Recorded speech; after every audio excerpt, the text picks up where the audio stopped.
রাম সীতার প্রেমের কথা সবাই জানে, কিন্তু জানো কি লক্ষ্মণ, ভরত আর শত্রুঘ্নের স্ত্রীদের জীবনও ছিল সমান ত্যাগে ভরা। তারা কারা আর কেন ইতিহাস তাদের প্রায় ভুলেই গেছে? উর্মিলা ছিলেন নীরব ত্যাগের প্রতীক। উর্মিলা ছিলেন রাজা জনকের কন্যা, সীতার ছোট বোন।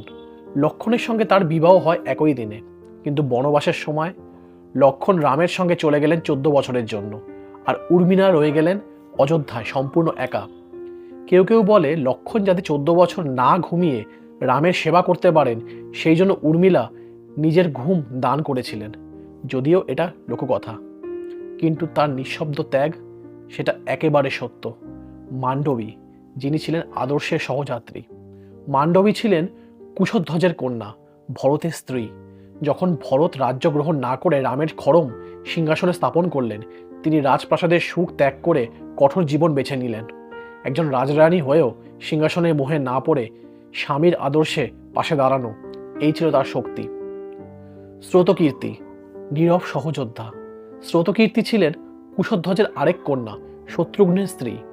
শত্রুঘ্ন বেশিরভাগ সময় ভরতের সঙ্গে ছিলেন, পরে লবণাসুর বধ করেন।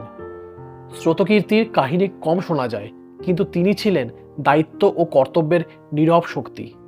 রামায়ণ শুধু রাম আর সীতার কাহিনী নয়, এটা ত্যাগ, কর্তব্য আর নীরব শক্তির গল্প। উর্মিলা, মান্ডবী আর স্রোতকীর্তি, তাদের নাম হয়তো ইতিহাসে কম লেখা আছে, কিন্তু তাদের ত্যাগ চিরকাল অমর। এই রিলটি শেয়ার করো যাতে এই বিস্তৃত রানীদের গল্প সবাই জানতে পারে। ধন্যবাদ।